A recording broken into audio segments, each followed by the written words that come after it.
ज़्यादा औपचारिकता है, वो सामने खड़े नैनों से नैन मिले अपने आप खींच लेंगे तो खींच लेंगे। ये रहस्य में बात है, साक्षात श्याम सुंदर विराजमान। इसलिए आपको देखे बिना हमारा एक क्षण का समय बहुत युग श्रमण बीता, देखते हैं तो पलकों का झपकना सही नहीं होता। ये प्यारे, आप तो बड़े कपटी हो कि तब गोपियां कह सकती, गोपियों ने सब कुछ सौंपा भगवान को। हमने आपको पति पुत्र बंधु बांधव धर्म सब कुछ छोड़े, देह तक छोड़ दिए, और आप ऐसे निकले इस जंगल में बिना किसी के सहारे, ऐसी रात्रि बेला में जंगल में हमें छोड़ के चले गए। बताओ, शेर बाघ चीता खा जाए हमको तब, कुछ चोर लुटेरे आ जाए तब हम क्या कर सकते हैं? किसी के सहारे तो छोड़ते, इतनी निष्ठुरता की। इसे हे श्याम हम आपकी हैं, दिख जाओ दिख जाओ। इस तरह से गोपियाँ भगवान के लिए एक टुक सी हो गई, चित्र लिखी सी हो गई। सारे उनके जो भीतर में दोष आ गए थे सब जल गए। ये भगवान इसलिए विरह देते हैं, छिपते हैं तो जीव भक्त व्याकुल होता है, उस व्याकुलता में उसकी जो गलतियाँ हुई हैं वो जल जाती हैं, और गलती मिटी भूल मिटी फिर प्रकट हो जाते हैं। और गोपियों के बीच में भगवान गायब हुए थे, और इन गोपियों के बीच में ही भगवान फिर से प्रकट हो गए। तासामाविर्भुच्छौरी स्मयमान मुखम्बुज पीताम्बरधरः सगवी साक्षात मन्मथ मन।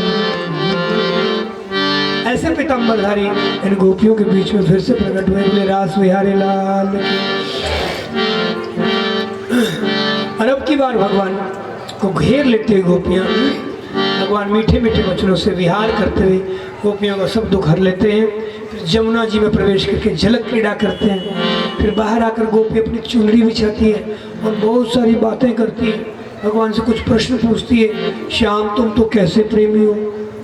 संसार में कोई प्रेम के बदले प्रेम करते हैं, कोई प्रेम न करने वालों से भी प्रेम करते हैं, कोई किसी से ही प्रेम नहीं करते। तुम कौन सी श्रेणी के हो? हमें तो तुम्हारे प्रेम की रीत समझ में नहीं आती। हमने सब कुछ छोड़ा, तुम हमें छोड़ के जंगल में चले गए, हमें तो धोखा हो रहा है। तुम ही हमें छोड़, पीछे तुम्हें बचाने वाले नहीं, जिसके लिए पीछे हटे, और आगे तुम छोड़ देते हो, तो फिर हमारी क्या दशा होगी? तो भगवान ने कहा ऐसा नहीं है।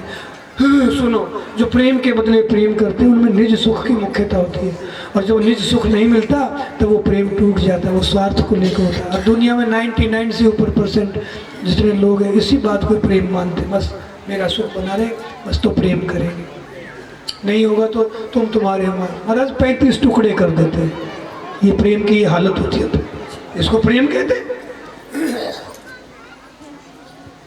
35 टुकड़े कि 36 सुना है ना तुमने, समाचार देखते हो ना? सावधान, ये प्रेम प्रेम सब धोखा है। सारी दुनिया इसी को प्रेम मान करके विनाश की ओर जाती है, केवल उसमें स्वार्थ और सुख होता है। प्रेम तो अलग चीज़ है, जहाँ अपने प्यारे को रस देना होता है, अपने प्यारे का सदा हित करना होता है, उसको आह्लादित करना होता है, और उसे आह्लादित करके फिर जो रस मिलता है वो शुद्ध प्रेम है, तत्सुख भाव, यही प्रेम है। तो भगवान ने कहा जो प्रेम ना करने वालों से भी प्रेम करते हैं, उनमें माता पिता गुरुजन होते हैं। बच्चा माँ बाप को ठुकराता रहता है, फिर भी वो बच्चे को चाहते हैं, इसमें भी मोह ममता होती है थोड़ी। शुद्ध प्रेम यहाँ भी नहीं होता है, कुछ आशा रहती है। उसके आगे जो किसी से ही प्रेम नहीं करते उनमें जीवन मुक्त महात्मा होते हैं, जिसमें आत्माराम और आप्तकाम होते हैं। ये ऐसे होते हैं जो अपने आत्मानंद की मस्ती में रहते हैं, यद्यपि किसी से प्रेम नहीं करते, पर यदि इनसे हम अपनी ओर से प्रेम करते हैं तो जीव का भवसागर से कल्याण कर देते हैं, और यही सच्चा प्रेम है। एक भाई बोला संत के सामने, महाराज वो मेरे बड़े घनिष्ठ मित्र है, वो बड़े घनिष्ठ मित्र। संत तो जानते हैं, तो बार बार बोला शरणानंद जी की बात, बोले भैया घनिष्ठ मित्र तो वो होता है जो तुम्हारे संसार सागर से पार निकाल दे। तो यही उलझा रहे कि काय का घनिष्ठ मित्र? घनिष्ठ मित्र तो वो होता है जो तुम्हें दुखों के सागर से सदा के लिए पार उतार दे। संत और भगवान ही सच्चे घनिष्ठ मित्र होते हैं। इस से हम जान देंगे। तो भगवान ने कहा जो मेरा प्रेम है उसमें मैं कभी विरह भी देता हूँ भक्तों को, कभी उसके सुखों को छीनता हूँ, दुख भी देता हूँ, पर मेरा लक्ष्य उसके अत्यंत कल्याण तत्पर रहता है। मेरा भक्त कभी संसार में अटक ना जाए। बल्कि दुनिया को भी तारने वाला हो जाए, इस लक्ष्य को लेकर मैं अपने भक्तों से प्रेम करता हूँ। और जब उनमें दोष दिखते हैं तब कभी कभी निष्ठुर भी हो जाता हूँ, विरह भी देता हूँ, और उसे शुद्ध करते करते उसे अपना ही नहीं सारे जगत का भी प्रिय बना देता हूँ। उसमें कभी विरह देता हूँ, कभी मिलन होता है, कभी विरह होता है। जब तुम मुझे भूलने लगी और अपने देह के में उलझने लगी, तब मैंने तुम्हें विरह दिया, और उस विरह में जब तुम्हारे सब दोष जल गए फिर मैं प्रकट हुआ। इसलिए मैं चाहता हूँ कि मेरा भक्त सर्वथा संसार चक्र से मुक्त होकर मेरा प्रेमी हो जाए, सदा सदा के लिए मुक्त हो जाए, सुखी हो जाए, आनंदित हो जाए। मेरे प्रेम की आंच भी किसी को लग जाए तो जैसे चने का बीज एक बार भून दो, अब कभी दोबारा खेत में नहीं उगता।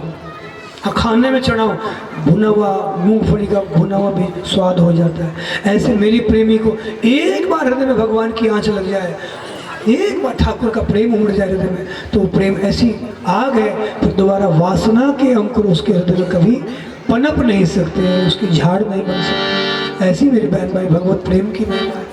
इसलिए आओ, किसी दुख से सही, कहीं भक्तों के चरित्र सुन करके सही, भगवान की कथाएं सुनते सही, कहीं कहीं भगवान के किसी ध्यान से सही, किसी तरह से हृदय भगवान